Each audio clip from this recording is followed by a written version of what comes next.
Hi there, it's Melody Brooke again, and this is Ashley. He's here with us today. I have a confession to make. The truth is that sometimes when I feel threatened, sometimes I can react badly. It's true. Some of you may know that about me. It's not often, it's not all the time, and it's actually kind of rare, but it does happen. And sometimes when it does happen, it takes me by surprise because I work really hard at trying to contain that old brain reactivity and give myself other options in how to respond. That it is a very compelling thing when the old brain kicks in and says, "Oh, I've got to, you have to protect yourself." You see, we have this three-part brain. I've talked about it before. This is a model of your brain. The brain stem, which is where that survival reflex lives, it's what we have in common with reptiles. They call that the lizard brain or the reptilian brain. And it instantaneously takes over all of our functioning and sends messages to the center of the brain, that second part of our brain to develop evolutionary wise, the mammalian brain, which is the emotional centers of our brain.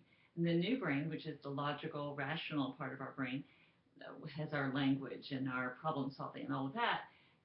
Basically, when the old brain takes over, the new brain shuts down, and all we have are these reactions and all of these emotions, and our old brain is lying to us that we have to behave in a certain way, that we have to say certain things. And when we do that, we find ourselves saying things we don't really mean and later regret. There have been times with my husband where I've heard him say things, and I just, like that, without even thinking about it, say something back which is defensive. And I have to stop myself and go, whoop, sorry, I did it again. I'm sorry. But the truth is, tell me more about that. And I slow the process down, and I sometimes even myself need to count to 10, and I say, tell me more about that, which actually gives me time to count to 10 and settle myself down. And then I can say, wow, this is how I feel. And I just notice when you say that, this is how I feel. And I say something about what I'm feeling. I own my truth. So we not only can provide the other person empathy and the respect of allowing them to tell their whole story without us jumping to conclusions or jumping in to protect ourselves before we've even heard what it is they have to say. It's a scary process because the old brain really fights us.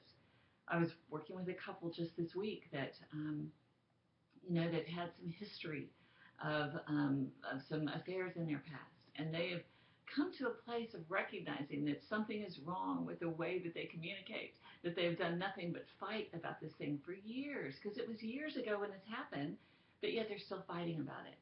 And that happens because we get locked into this old survival egocentric way of communicating instead of stepping back and being able to slow things down and really listen with empathy and respect and with ownership of what's true for us and what our boundaries are. So my tip for you today is to slow things down just by saying, tell me more about that, or owning what it is that you're feeling. The name of my book is called Oh Wow, This Changes Everything. It's available on Amazon and on Kindle. I also have a workbook for couples called the Landmines to Gold Mines Playbook, and that's also available on Amazon. You can find out more about me at melodybrook.com. Talk to you later. Oh, if you love this, share it. If you just like it, share it. If you think somebody else needs it, share it.